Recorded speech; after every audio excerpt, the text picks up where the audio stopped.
whatever is just nonstop stories. And it seems like this is something that's going to be becoming more and more prevalent with the oil story, especially if it gets more serious. And small caps and whatever, they start IPOing and whatever. It's going to turn into a similar story as to that. If the supply demand dynamics is as bad as being perceived to be. Hector, your hand is up. Let's get you in with some questions. Go ahead, Hector. Sure. Madro was up before me if he wants to jump in. I know he put his Who? hand down though. Oh, Madro. Madro. Okay, Yeah, he yeah. was before me. Go ahead. Go ahead, Madro. Oh, hi. Good evening, guys. Good evening, Captain. Just actually a quick question. Did you ever like look into taking 10% of your 1.2 million and throw it in real estate? Like, I think you answered that. You said you're not interested. But once you do that, if you have like 8 units, that will bring you $10,000 to $12,000 a month income. Then you have the rest of the money to play around in the market, because once you have that in real estate, it's actually a solid investment, and that's kind of security for you. Then you could like have the freedom of playing with the rest of the money in the market. You could turn it maybe to 10, $20 million. Yeah, that's a great question, and I've thought about it. But on the other side, so like put yourself in my shoe. Like I'm a pilot. I'm away about 10 nights a month. I fly averaging, I would say, 15 to 16 days a month. So I have about 15 days off a month. So like I have a lot of time ahead of me. Like I have time that I could invest in terms of like honing real estate and doing maintenance stuff like that. But it all goes with what kind of life I want. Like, do I want to manage doors, manage people, like in terms of like my toilet's broken, stuff like that? It was clear from the get-go with my wife that we do not want to manage renters. We do not want to manage doors in terms of like investing money in that sector. It's not something that I want. It's not something that she wants. Especially me being away, all of it would go on her. Even In though you could terms, do that, even though you could have management company take care of that for you. yeah, 100%. And like I also thought about that. Okay, if I give some of my kind of upside or some of my profit to someone to manage that for myself, but it's not something that I want to expose myself. It's like I don't want to have to manage that. Like I'm not interested. I'm not passionate about that. It's not something that kind of comes inside of me, like kind of grab my attention. I don't need that much money. Like that all goes with what we were talking earlier in terms of what's your needs in life. And I don't want to be like philosophical or like preach like to people, but like tomorrow I win the Lotto Max 50 million. I am not gonna spend 50 million. I'm probably gonna spend $300,000, buy a house, invest the rest, and that's gonna be it. Like what I need in life, I need about $1 million house. I need 2 cars in my driveways. I need activities for my child, and I need to travel a little bit. That's it. If I win 50 million tomorrow, I'm still gonna work for my airline. That's what I'm passionate about. That's what I've always wanted to do, and I'm gonna keep doing it because I just love doing it. Again, the pyramid, like the pyramid of needs of Maslow, it's something that we learn in business school. It's so interesting. Like your needs always evolves. Like it goes from your basic needs to your more particular needs on top, which is like you have money, you want to have more money. Like once you understand that and you kind of stop that infinite loop, you're in a much more comfortable state in terms of your family and your life. And that's a great question. Like everyone's talking about real estate. Everyone tells me you should buy doors. Like that's what you do with money. But I'm not interested in that. I just want to have my little house, live my little life, be happy, have my parents and the grandparents with us, and enjoy our life with the pool, and like have fun when I'm at home and have fun when I'm on the road, and kind of visit places that I've never visited. And yeah, I just want to live a simple life. One thing I noticed. Congratulations. One thing I noticed, Captain, is it just you seem to be really grounded with the whole experience. It's not getting you to do anything that you wouldn't have done prior, and you're stable all the way throughout.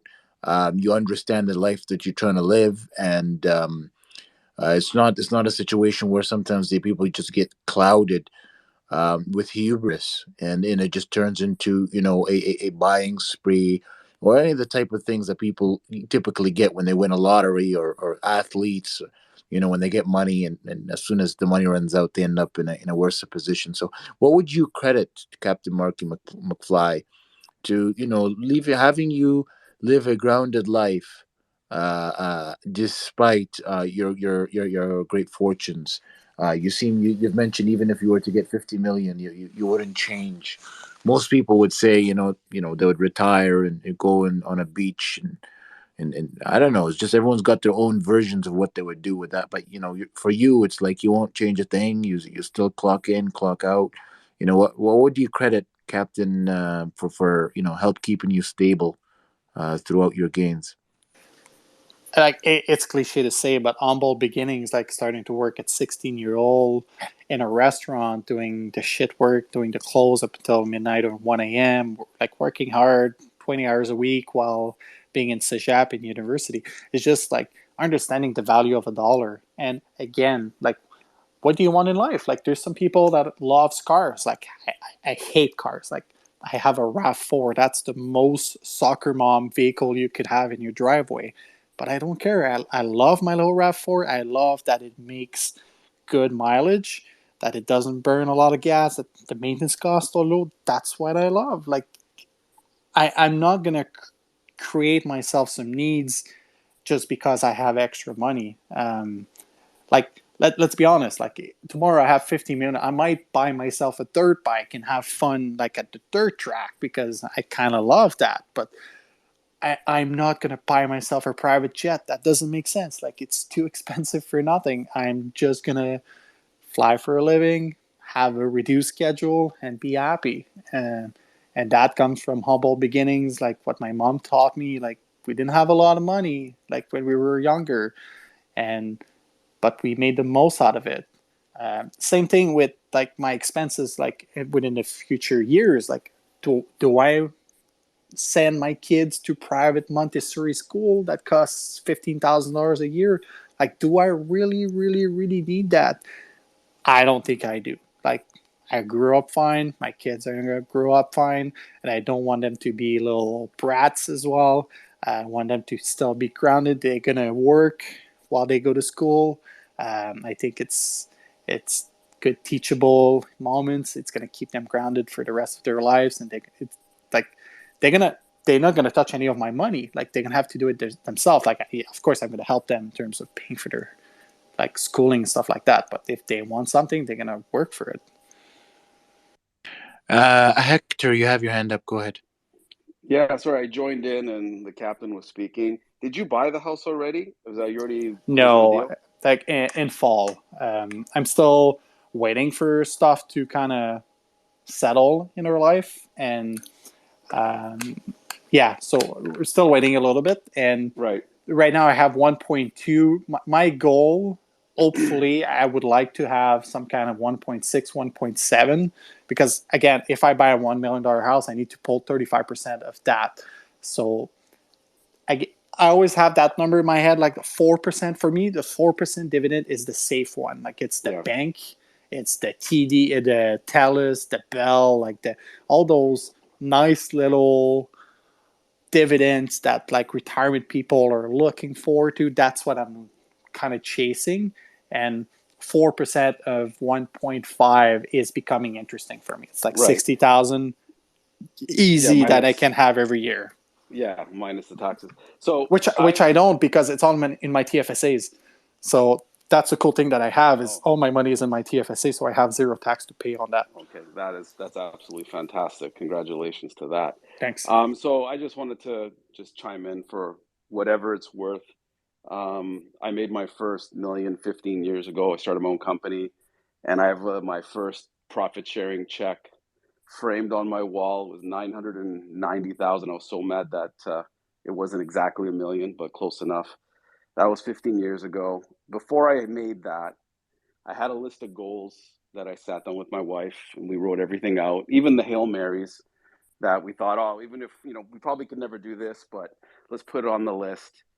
And we forgot about it. And 10 years later, I found this piece of paper hidden in a folio that I was about to throw out. And there's the list.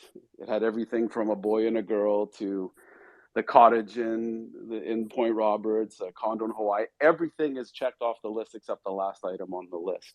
And it was because I had a mission. And I like the fact that it sounds like you've given yourself some goals to hit, which are really important. And everyone's goals are different. Just because I wanted to have a condo in Hawaii and I wanted to work for that, it doesn't sound like you care. But a couple of things I just wanted to say about that. Right now, it feels like this market is not the time to rush in to buy a home. It doesn't sound like you are. With rates going up, there's people who bought their houses just recently or 2 years ago, and when they have to redo their mortgages, they're going to be in a little bit of trouble. Combined with inflation, the price of gas, price of food, mortgages going up, the housing market should cool off reasonably well in the next year.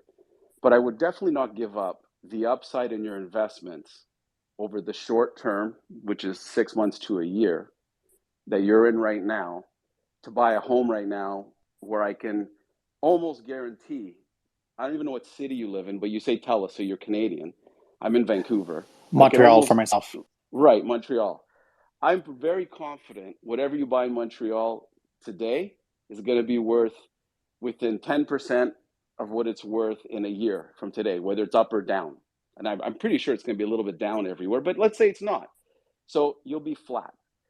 You definitely want to have a primary residence in Canada. It's tax-free investment and it's for life. And if something happens to you, your family has a home. So I'm 100% on you investing in a home, obviously.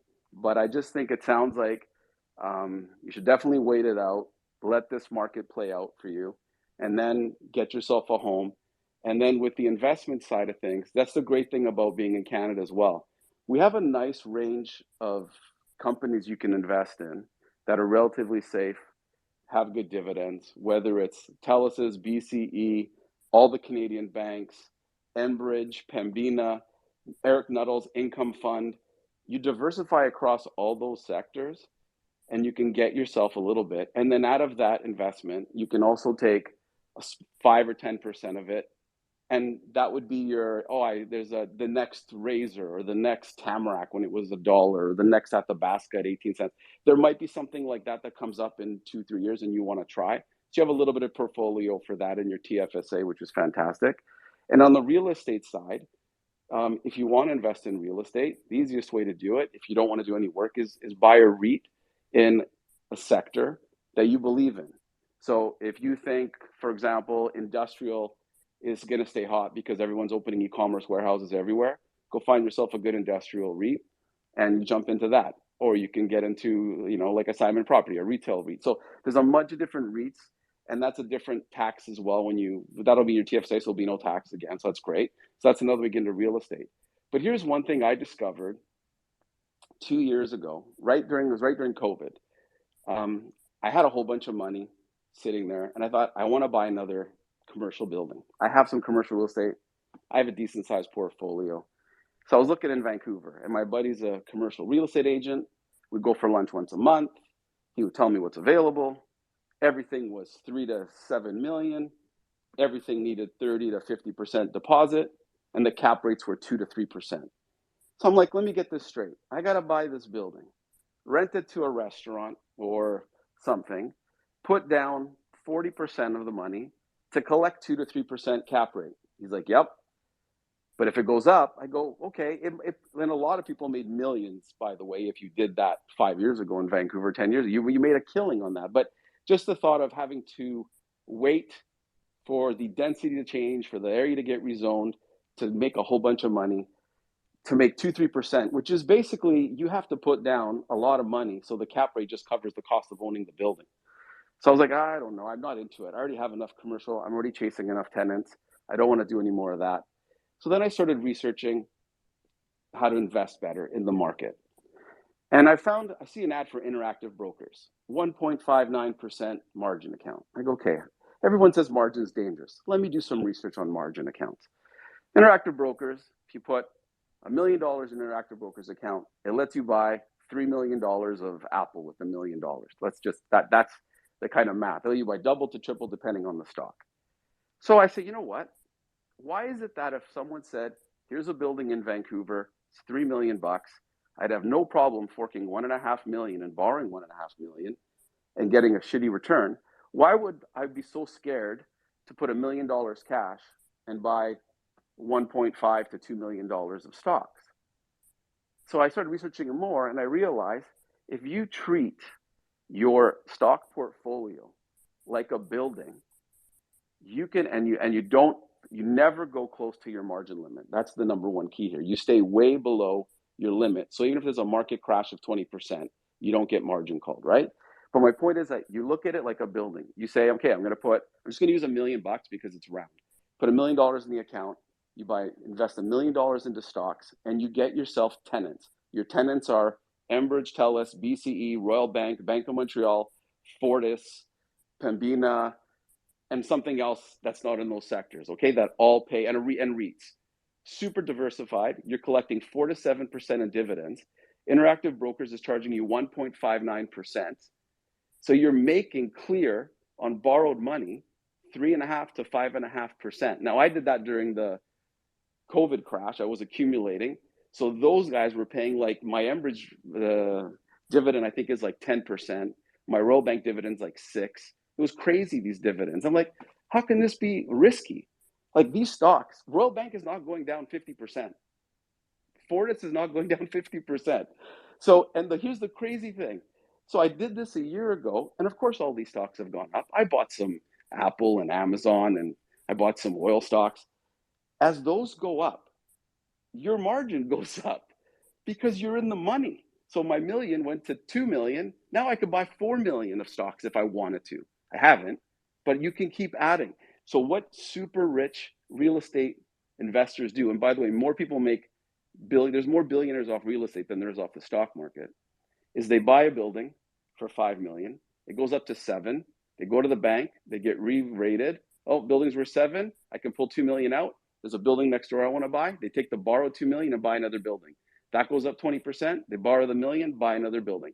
So they're putting very little more money in, and they just keep accumulating wealth. The key to them is that they can afford if the rents don't get collected for a few months, they can afford to carry it. But that's how they accumulate it. So I just started thinking about my portfolio like real estate. You get your tenants, which pay you good dividends. So you make sure your dividends are always substantially more than your interest on your money. And then you can buy whatever else you want. You can accumulate. Like, I accumulate my favorite stocks. I accumulate Apple on the dips. I accumulate Amazon on dips. I accumulate Google. I accumulate Tesla. I have all of those. I have a lot right now. Over the last 2 years, half of my portfolio has become Canadian oil and gas because they've done so fantastic. I saw Eric Nuttall on TV just like you did, and I thought he is 100% right. And I just went boom, like every available dollar, I put it in there. And, it's been nothing but great. But now, just think, it's my 100 grand in Tamarack has become, I don't know, 300 grand. It allows me to buy $300,000 at Google. It's crazy when you think about it. So it's, I just wanted to throw that out there. A lot of people don't look at, if you manage margin properly and you invest and you get the dividends, I think it's a fantastic way to build up your wealth. And I can promise you $1 million isn't enough.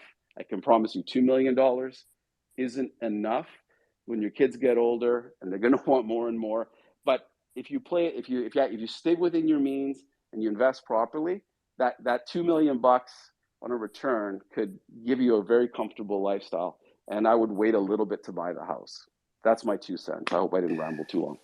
I have a question for you, Hector, though. Like you've done well for yourself, obviously, way past what I've done. Like, in terms of like your relationship with your family, I don't know if you have a wife, you have a partner, like, how does it work? Like, because you probably put a lot of time into managing that stuff. Like, do you do that full time? Do you have like part time? How do you manage that? I run my own company. I work from home. I've worked from home I've been lucky. I was training for COVID my whole life, apparently. So my warehouse and my office is in Stratford, Ontario, but I live in Vancouver. everything was out there. So I was hired by a company that was based out there. And then I started a new company with one of the owners, and we bought the company I worked at because they weren't doing well. We bought it, and everything just stayed there. And I got to work from home in Vancouver. A lot of my accounts were out here out west, so I would handle the Western Canada, and then we have a guy in the East Coast, and then we had the warehouse, and it just kept growing and growing like that. We sold the company, started a new company, and a lot of the staff were there. We thought, let's just stay in Stratford. It's the great thing about being based in a smaller town is you get really good quality people, very trustworthy. Like I sell video games, and my warehouse, we do inventory every year, and we're counting $5 million of video games, and we're never short more than like $2,000. It's not because it's stolen. That $2,000 out of 5 million is nothing. And you think, man, no one is stealing anything here. Like they're so good. So the staff has been great. A lot of them have been with me for 15 years. So I've never had to move. I got to stay in Vancouver, and I work from home. So basically, with them, it's funny you say that. Before my job, I didn't have to do it all day long. The market has really, and it sucks on the West Coast. The market opening at 6:30. I never used to get out of bed before 8. I would get out of bed when the kids kind of got out of bed. Now 6:30, my eyes are open at 7 because I want to check what's going on in my portfolio. The timing, the family has to take some priority for sure. I definitely, I go 2 months a year. We go to Greece every summer. I take my time there and I do that. I've never missed, even through COVID, I went both summers. I've only missed one summer in 20 years going to Greece with the family, and that was the year my daughter was born. So I always made it a priority. It's different though. Like your job, a pilot, when you're on the plane, you can't multitask. At least I hope you guys are checking out your stocks up front. No, not at all. Yeah. We do sometimes what we call control rest, though, which we're allowed to sleep, but like it's well defined within rules of how we can do that. Yeah. But listen, that actually now sometimes you could get internet in the air. So I'm sure if you could, the other guy could grab the wheel, you could do some trades, I guess. But it is, listen, I'm willing. Everyone's different. My brother is different than I am. My brother is a chief engineer at a plant. He works 4 days a week, 10-hour days. He's got Friday, Saturday, Sunday off. I'm like, man, you should have either a second job or what. And he's like, no, I make enough money. My wife doesn't work. I'm good. He's got more your mentality. He's happy. I had this, my write-up in my grade 12 yearbook says millionaire by 35. I was obsessed. I am obsessed with money.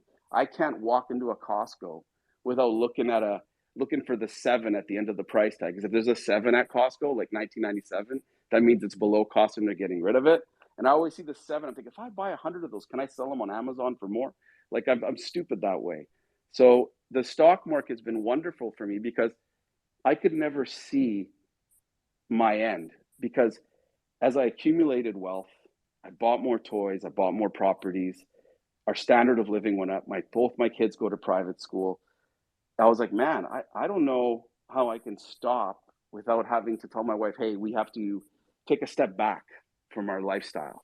We can't travel 6 times a year or buy the most expensive cars. Like that. I was like, how am I going to get there? So I was like, the stock market has shown me how I'm going to get there. I know that I'm comfortable now that if someone said, here's 20 million, invest it, I would not be nervous at all. I would invest it like it was 200 grand. I already know what I'm going to buy.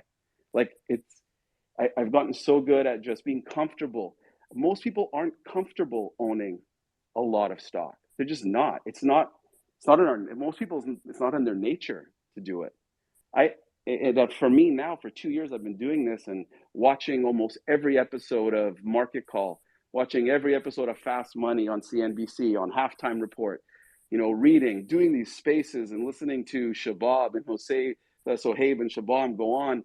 Like guys like Shabam, I would pay to listen to that guy. Like when I'm going to come to Alberta, Shabam, I think I saw you down there. I am taking the man out for a dinner to whatever restaurant he wants, whoever wants to join. Well, you're gonna have to go to the Dominican because the man is he's there now, right?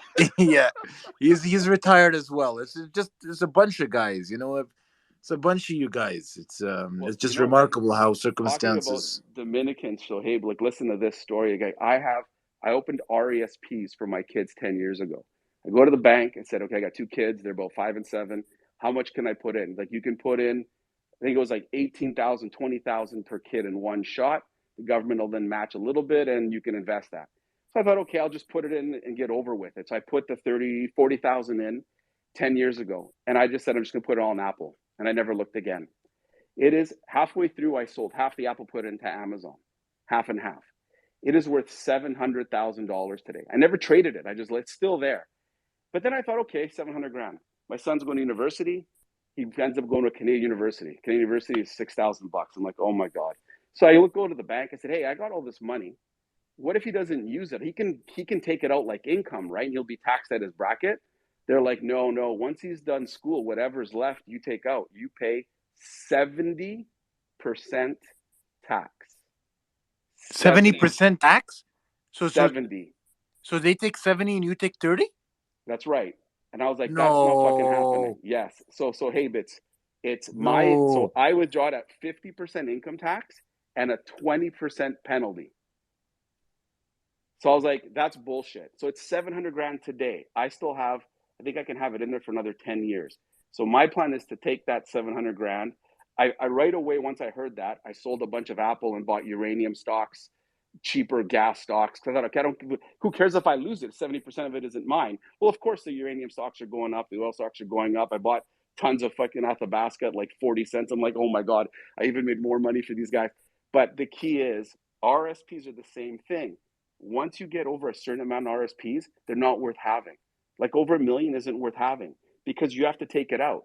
Well, if you have $1 million in your RSP and you're like 45, 50, that million by the time you retire, it's probably going to be 2 or 3 million. Anything you take over, say 80,000 a year, is going to be taxed at like 45%, right? 90,000, 100,000. So basically, they're going to get their 50%. You can't withdraw it. So what you got to do is you got to give up residency in Canada, leave, and you pay 25% on everything that's in RSP and RASP, and you can withdraw it all. And if you want to come back 2, 3 years later, you can come back. So that's what I told my wife already. I said, just so you know, when we can move, because I'm not moving before the kids are done school, so I've got a few years left. When we can leave, we are basically selling. Hopefully, I've sold my company by then. Most really rich people can't do that because if you own a Canadian company, even if you don't want to sell it, the day you say I'm leaving Canada, they make you pay the values if you sold the company that day. So if you have a company in Canada, you can't do this. I'm hoping I sell my company by that time. Then what they'll do is they'll look at all my stocks. They'll say, okay, we're deeming that you sold them all today, 25% capital gain on everything. I'll cut them the fucking check. I'm going to Greece. There's zero capital gains there. I'm going to close my RSPs, RESPs, put it all in the bank. And then I'll day trade from Greece because it's 0% capital gain. And then when I get older and I want a Canadian health care and all that crap, then I'll come back and deal with it then. But Hector, I have a question for you crazy. though. Yeah. Like obviously, like you have an amazing portfolio, like within your control. At what point do you stop? Like you said, like I love going to Costco as well, seeing those 7-digit at the end. Like I love saving money, but at what point do you just kind of stop doing that and just enjoy life and do something else? Like I know it's part of your life. You love doing that. Like it's part of you. Like me, flying is part of me. Like I have 50 million tomorrow. I'm still going to fly my Montreal, Toronto. Like I'm still happy to do that. Yeah. But at what point do you stop like exposing yourself and keep pushing and making more money? Like, yeah. Listen, I think for me, I asked my partner the same question you just asked me about 7 years ago. He was worth, I'm going to say he was worth like 30 million. Okay, I'm guessing, I don't know what that worth, but he extremely rich, living in a small town in Canada where real estate was nothing. He wasn't in Vancouver like I was. And I said, man, why do you even do this? He had an R8 and he would drive to Best Buy to buy some Xboxes so we could flip them on Amazon in his R8. I would laugh at him. How many Xboxes can you fit in R8? He would have like, I think I got 8 in there. So stupid stuff like that. And I said, I go, why are you still doing this? He goes, well, my kids are in school. So what am I going to do? I'm going to sit at home and do nothing? I'd rather work than do nothing. So your first thing is most parents are going to work until they can leave their kids. And that's about 19 years old. Even now, my daughter's 17, turning 17. There's no way I'm going to go away for a month and leave her at home when she's 18, 19. My wife, there's no way she's doing that. So I got to work until I know I can travel. And then once I know I can go to Greece, you know, a month in the winter, 3 months in the summer, I'll do Hawaii another month, and I got a cottage in Point Roberts. Like I can do the non-residence thing. I'm almost there now because I already go 2 months in the summer to Greece, another month in the States on and off with all our little trips. That's 3 months. I just got to add 3 more months to that, and I'm already non-resident because it's 6 months a year you have to be gone. But again, back to my goals. That list that I said that I made, I think it was 20 years ago with my wife. It had simple things like I want a boy and a girl. By fluke, we got that. I wanted a little beach house in Point Roberts, Washington, which is half an hour from Vancouver. I got that. We wanted a condo in Waikiki. I got that. I have everything on my list. The last thing on the list, it's going to sound ridiculous and people might say this guy's a loser, but whatever. The last thing on my list was buy the Vancouver Canucks. That was the last thing on my list. That would still be a dream. I'm not saying it's attainable, but if you would have told me 20 years ago, would I have the condo in Hawaii and the cottage in Point Roberts, I'd say, wow, that's a long shot. But I got those, right? So it's in my head. I really enjoy it. Now, I do think when my kids are done, my wife might look at me and say, hey, you've got way more than enough. Let's just enjoy some vacation time. But I have a feeling, Captain, I'm going to be lying on the beach in Greece. The market's open at 4:30 in the afternoon there, and I'll be day trading at 4:30 in the afternoon off my phone. Okay, Hector, I have to read your book now. Fuck, that was awesome. I don't have a book. You have to have one. That was great. Thank you. So Hector, you had okay. So your goal was millionaire by 35. So what year? Like, how old were you when you cracked through the first million? 2007 was the check, I think, on my wall. Let me just think that though. 2007 sounds about right. That's a good question too. I was born in 72. Do the math there. Like, what constitutes a millionaire? Like, is it like $1 million cash? Is it like $1 million net worth? Like, I asked someone earlier